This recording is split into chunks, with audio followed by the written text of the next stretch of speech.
Nous sommes tous conçus pour briller comme les enfants. Cette gloire n'est pas dans quelques-uns, elle est en nous. Et si nous laissons notre lumière briller, nous donnons inconsciemment aux autres la permission que leur lumière brille.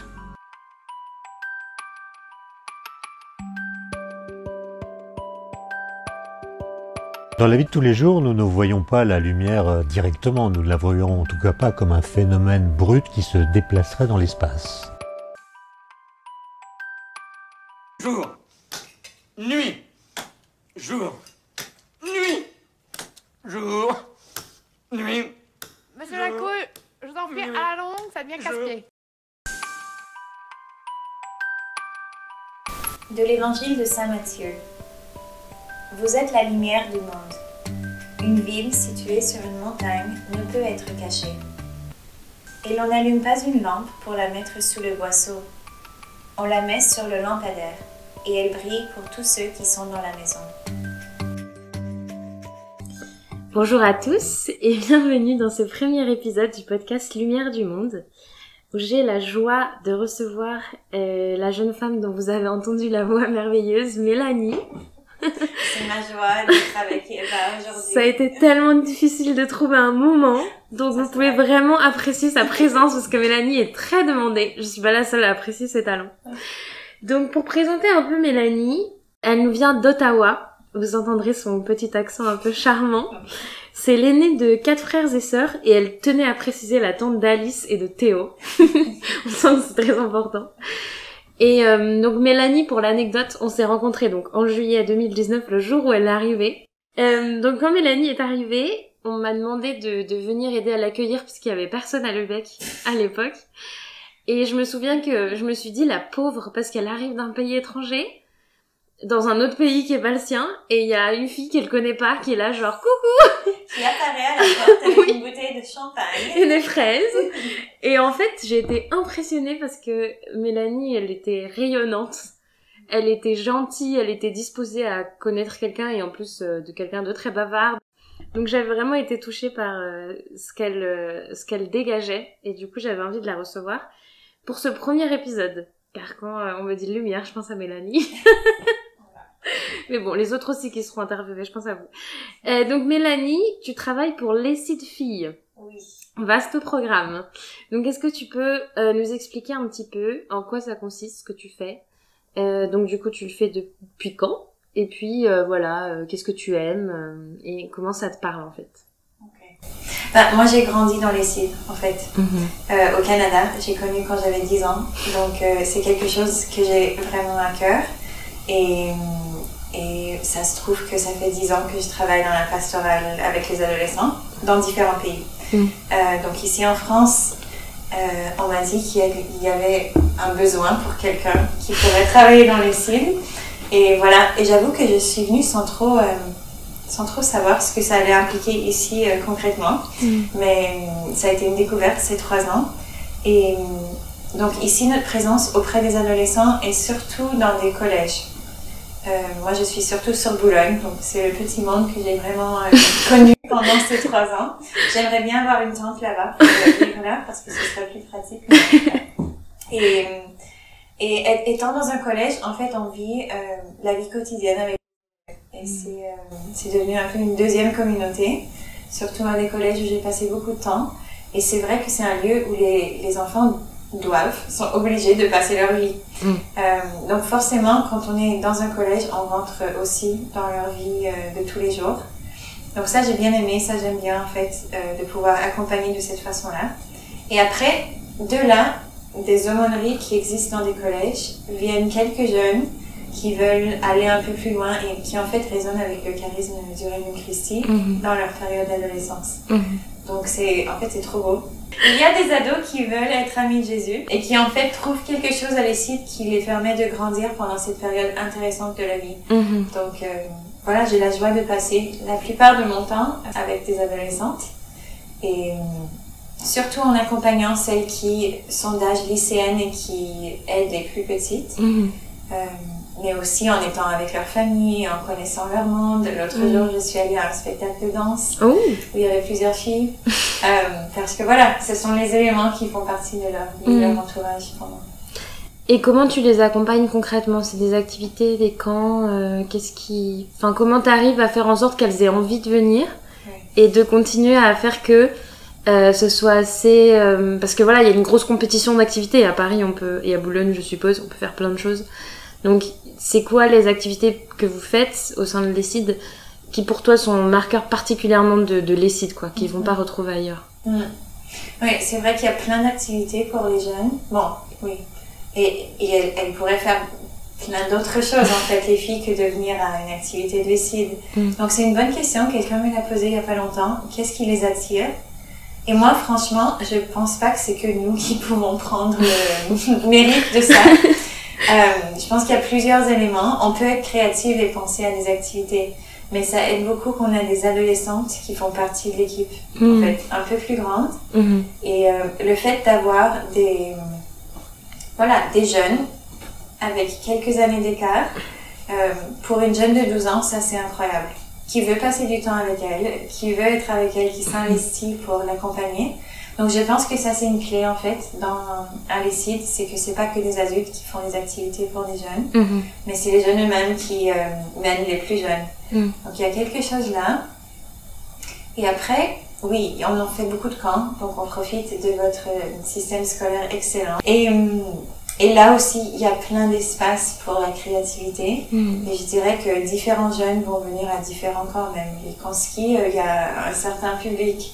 Les camps de balade en montagne, ben, c'est d'autres filles. Mais après un certain moment, quand une fille a fait l'expérience de ce que c'est l'ESSID, et surtout quand elle a rencontré Jésus, franchement, c'est ça qui fait qu'elle revient. Oui, si ses amis sont là, c'est important. Si au moins elle a quelques copines. Mais en vrai, je pense que ce qui fait que les jeunes continuent dans l'ESSID, c'est qu'elles ont fait une expérience plus profonde. Et c'est quoi, toi, l'expérience qui t'a le plus marqué à Paris, où là tu t'es dit, en fait, oui, ici le Seigneur il est vraiment à l'œuvre, c'est pas juste nous qui montons quelque chose en attendant de voir, et là, que ce soit une rencontre ou un camp ou une sortie que vous avez fait, où là tu t'es dit vraiment il y a quelque chose à l'œuvre qui me dépasse complètement. Moi j'avoue que je fais cette expérience tout le temps. Il faut faire un acte de foi pour mettre des jeunes par exemple devant Jésus Eucharistie dans l'adoration et de dire Seigneur tu t'en occupes, parce que on peut bien penser à une dynamique, mais finalement soit ils vont rencontrer Jésus à ce moment-là, ou bien ça va être une expérience qui leur parle pas du tout. Et c'est là vraiment que moi, je sens souvent que c'est Jésus qui prend charge. Quand tu vois des filles de 13, 14 ans en prière, ça me dépasse. Quand tu vois des filles qui ont un feu à l'intérieur et qui veulent inviter leurs amis à venir et connaître l'ESSID, ça aussi, ça nous dépasse complètement. Il faut qu'une adolescente soit convaincue de quelque chose pour inviter ses amis. Si c'est nul, elle va pas le faire. Si c'est pas quelque chose qui pour elle lui a fait quelque chose et a changé quelque chose dans son cœur. Donc ça c'est très beau quand les filles te disent en fait j'ai envie que toutes mes amies puissent connaître l'ESSID. Parce que c'est pas les activités en soi, c'est ce qu'elle a trouvé à l'ESSID qui est partagé. Et du coup donc tu travailles à Paris depuis 3 ans. Avant, t'étais en Irlande, aux États-Unis, au Canada. Est-ce que pour toi, il y a une vraie différence entre les adolescentes de ces différents pays, où finalement l'adolescence est universelle et c'est les mêmes problèmes et les mêmes trucs partout? Et du coup, est-ce que tu penses que la manière que t'as eu de vivre cette vocation-là dans la pastorale des adolescents a dû s'adapter à la culture locale?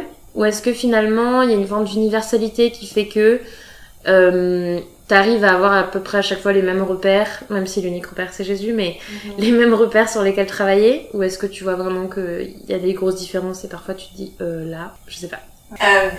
En fait, c'est une de mes grandes consolations en allant d'un pays à l'autre, c'est que Jésus est toujours le même et les adolescents aussi.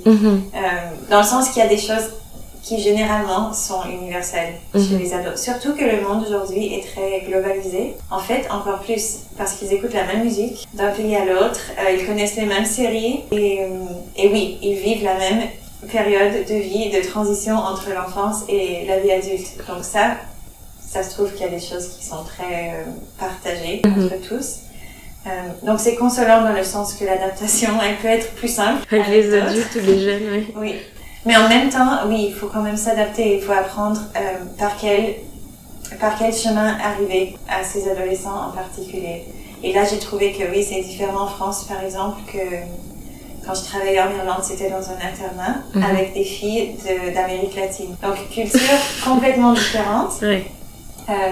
Les deux cultures sont tellement riches, mais en fait, le chemin d'entrée, il est différent. Avec les filles d'Amérique latine, il fallait vraiment entrer par les sentiments et par le cœur, en premier.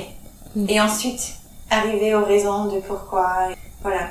Mais ici, je trouve, et ça me lance un défi, très souvent, les jeunes cherchent vraiment des réponses et ils apprennent depuis tout petit de réfléchir, d'analyser, de faire des débats. Donc en fait, il faut être prête à ça. Et il faut réfléchir un peu plus avant. Quelles sont les questions qu'ils vont probablement poser? Comment les aider à approfondir la pensée aussi. Et oui, on veut arriver au cœur parce que bon, on est être humain. L'idée, c'est d'unifier les deux choses.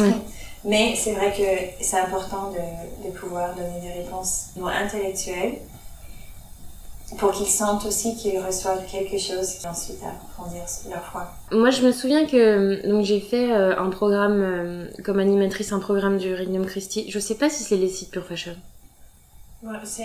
Bon, c'est pour les adolescentes. Et en fait, c'est un programme où on essaye de transmettre aux jeunes filles entre la 3e et la 1re à peu près l'importance du regard qu'elles posent sur elles-mêmes, sur les autres, où est la beauté intérieure, beauté extérieure, etc. Et c'est vrai que moi, quand j'ai commencé, j'avais 24 ans, donc a priori, on est à peu près stabilisé dans son idée de voir les choses. Et on avait fait une activité où en fait, elles avaient des magazines et elles devaient découper un peu la femme idéale, donc les cheveux de telle, le visage de telle, et le corps de, etc. Et le but à la fin, c'était de leur montrer que cette femme idéale n'existait pas, donc il fallait pas chercher la perfection ailleurs. Et donc elles me montrent un peu chacune leur truc. Et là, il y en a une qui lève son papier et qui dit moi, j'ai découpé le visage d'une médaille parce que la Vierge Marie, c'est la plus belle femme du monde. Wow. Et là, je me suis dit pardon, c'est juste hyper profond. Et est-ce que toi, ça t'est arrivé d'être surprise en positif et après on parlera du négatif, d'être surprise, d'être un peu... Moi, j'étais sans voix. J'ai regardé, je me suis dit, mais la profondeur de cette jeune fille...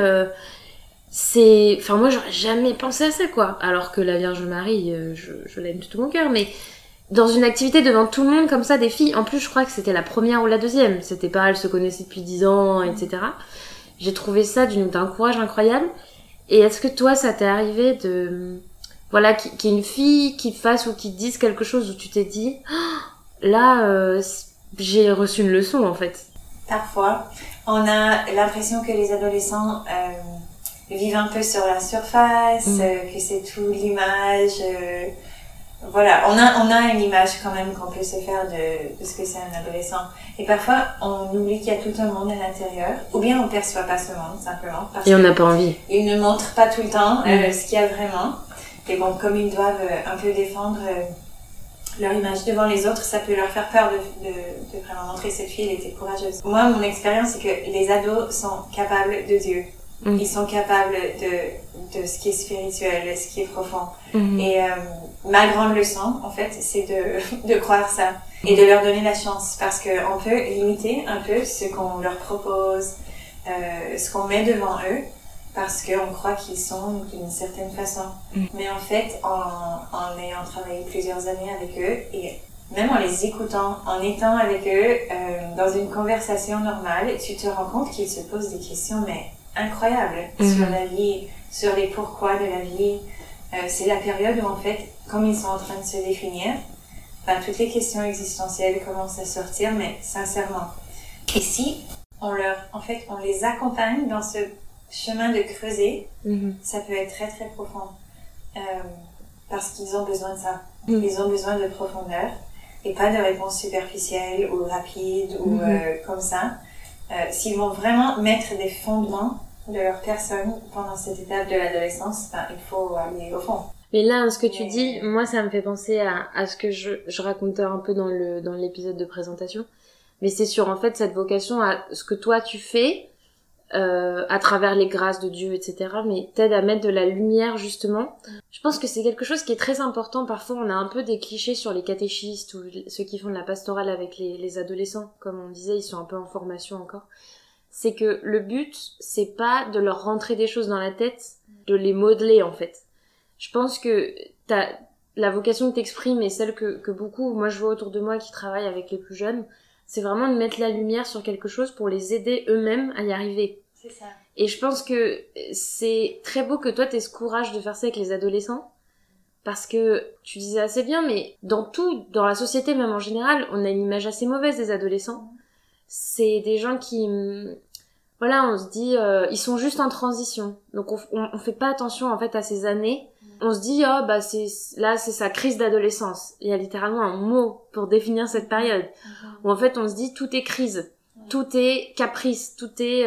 voilà, il y en a qui vont pas parler, qui vont passer leur temps sur leur téléphone. De toute façon, personne ne comprend dans cette maison, claquage de porte, etc. Oui, mais finalement, en caricaturant ça, on n'essaye pas de voir ce qu'il y a derrière. Moi, en prenant mon propre exemple, mais peut-être toi je pense que t'es trop parfaite pour avoir été crise d'adolescence, mais...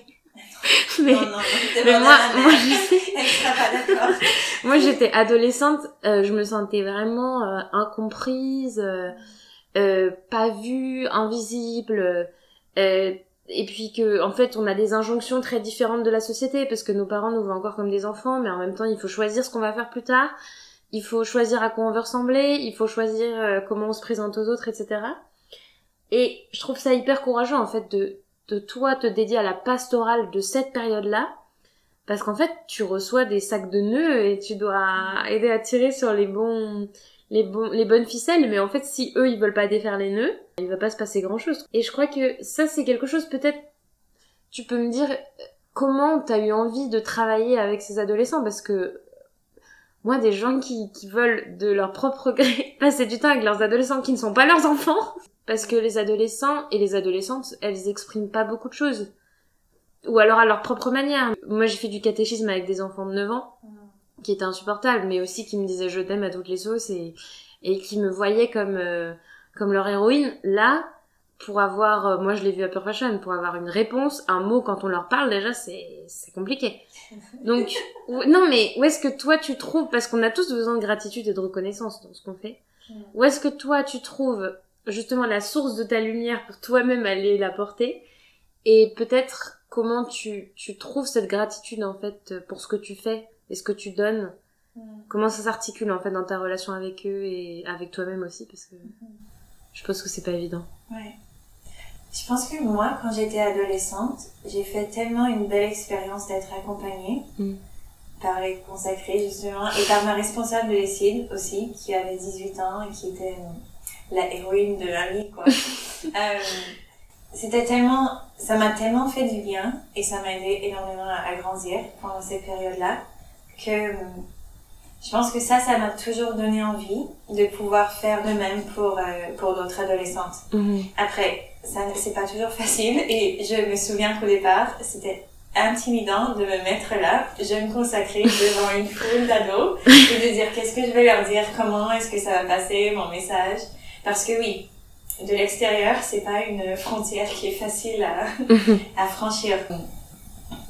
Mais en fait, les adolescents, ils attendent qu'on s'intéresse à eux. C'est leur désir profond. Qu'on les remarque, comme tu dis, d'être aperçus.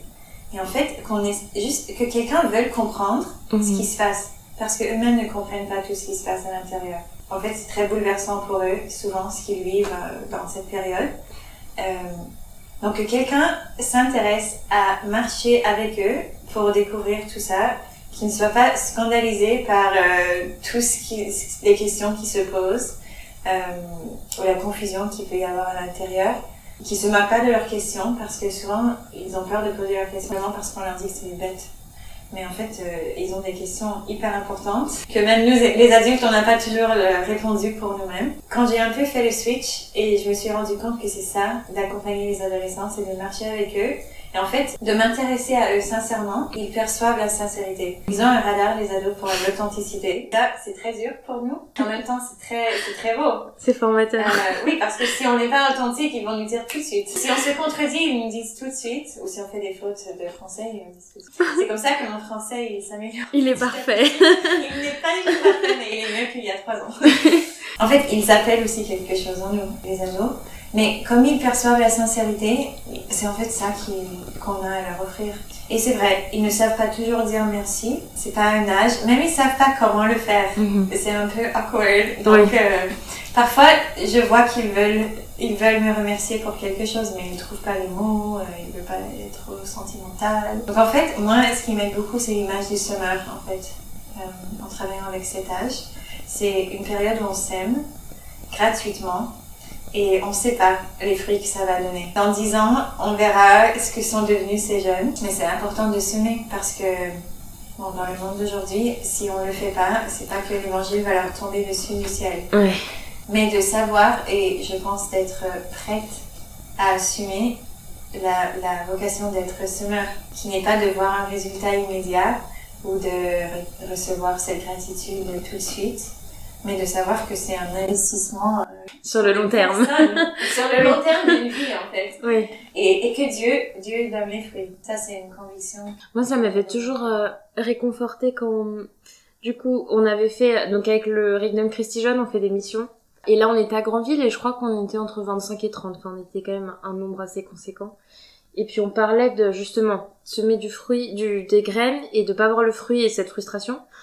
Et moi j'en parlais avec les personnes qui suivaient avec moi la formation, mes collègues, et je leur disais mais imaginez-vous à chaque fois que vos parents ils ont dû vous traîner à la messe, tous les profs de caté vous écoutiez pas, les homélies vous vous endormiez, vous regardiez en l'air et tout, et aujourd'hui vous êtes là avec un pull jeunesse missionnaire, à aller parler aux gens dans la rue, est-ce que tu connais Jésus, à aller visiter les maisons de retraite et tout ça.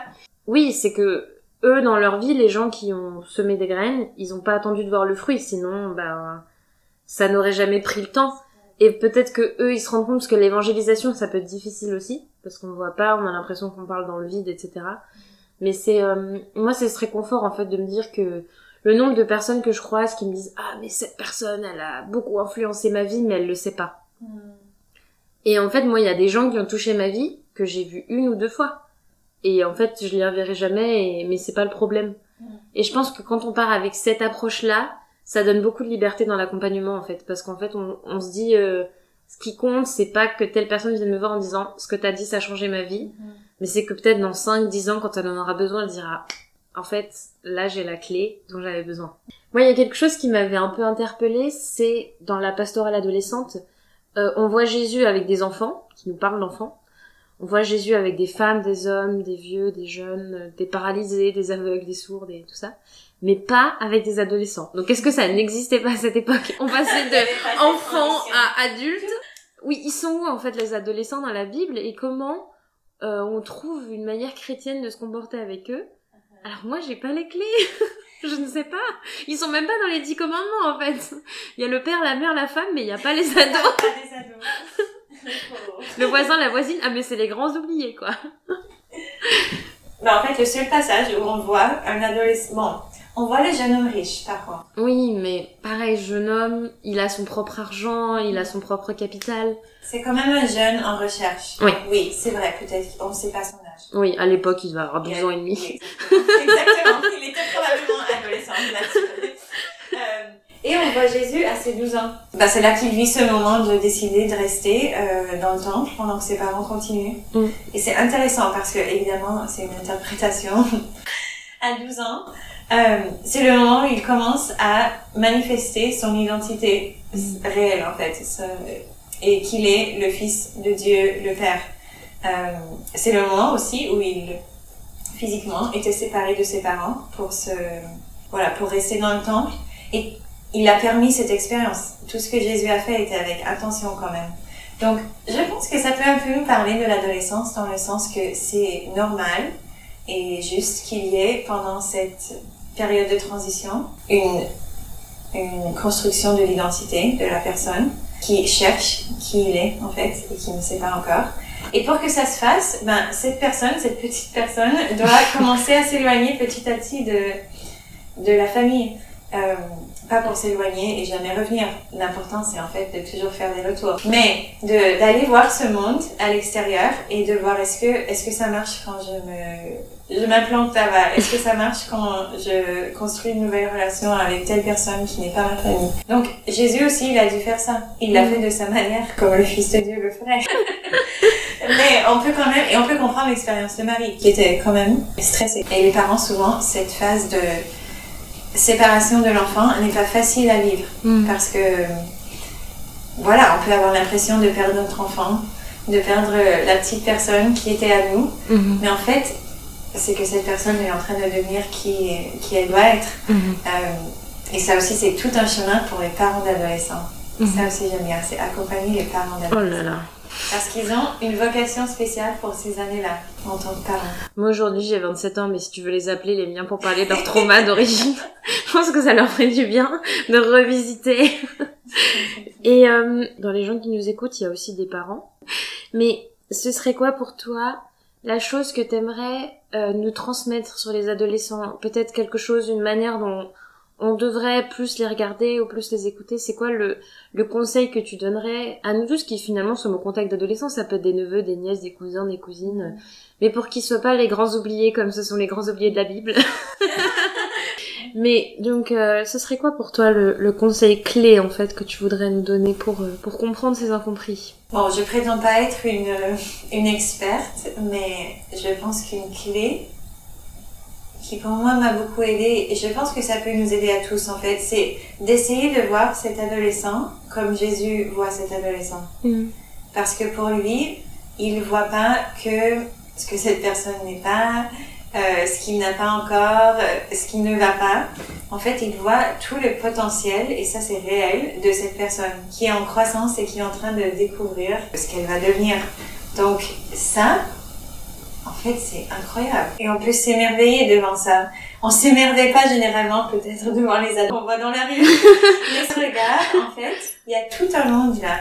Et ça, on peut le dire pour tout être humain. Il y a tout un monde dans chaque personne. Mais en fait, si on y va plutôt comme des gens à la découverte de ce monde, que des gens qui passent et qui voient de l'extérieur, je pense qu'on arrive à voir qu'il y a beaucoup plus. Et ça permet aussi une petite porte d'entrée, éventuellement pour marcher avec cette personne. Et pas simplement les regarder de l'extérieur et leur mettre une étiquette de ado rebelle ou autre. En phase. Et c'est quoi l'expression que des ados t'ont appris en France, que t'aimerais emporter avec toi au ciel, dans ta valise? Il y en a beaucoup que je ne sais pas si je vais emporter au ciel. Bon, je sais pas si c'est scandaleux, mais j'aime bien le mot fric. Non, ça va. Du fric. Très bien, c'est très En fait, bien. il y a plein de mots comme ça que j'apprends grâce aux jeunes. Après, il faut aussi que j'apprenne avec les adultes dans quel contexte on utilise ce mot. Fric, c'est pas mal. Fric, c'est chic. Eh ben, merci beaucoup Mélanie en tout cas. J'étais très très heureuse de t'avoir.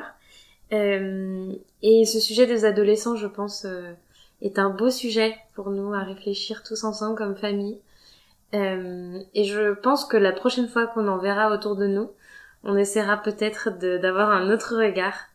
Et merci beaucoup du temps que tu m'as donné, de tes sourires, de toutes tes petites anecdotes. Merci pour ta persévérance pour cette rencontre. Et merci à tous ceux qui nous ont écoutés. Et je vous donne rendez-vous le mois prochain pour un nouvel invité. Et que Dieu vous bénisse et vous garde près de son cœur.